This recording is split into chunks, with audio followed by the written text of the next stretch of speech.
Greetings and welcome back to Drew's office. If you have data that's stored in a TXT file, the different fields or columns could be separated by a tab, a hyphen, or even by somebody hitting the spacebar. A .csv file will have each field or column separated by a comma. And then finally, we'll have a look at how to import a PDF file into our Excel spreadsheet.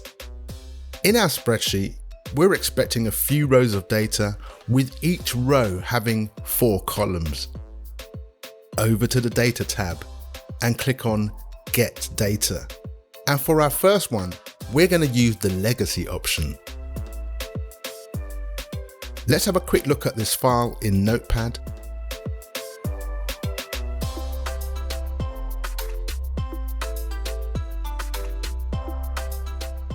The field columns are separated by a tab. And the reason we chose Legacy is for this option here. We already have column headings in our spreadsheet, so we just need to import the data rows. We're going to leave this box unticked.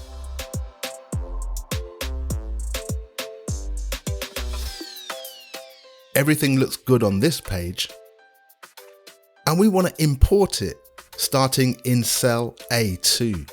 Click OK and boom. With the .csv file, our columns will be separated by commas. On the Data tab, let's click this button here. Have a quick look at the file in Notepad. And this time, our column headings are already in the CSV file.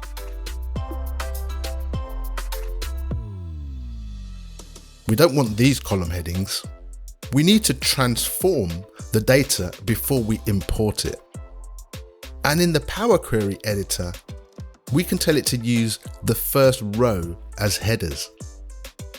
And we want to load the file to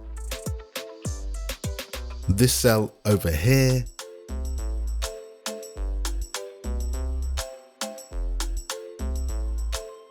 With the PDF file, let's open it up and have a look.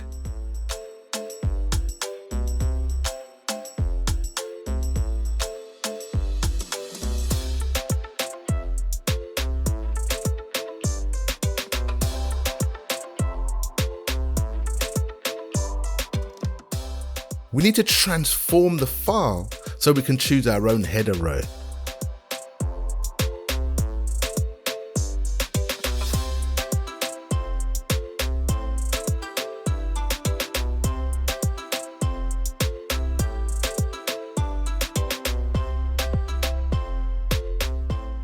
And that is the end.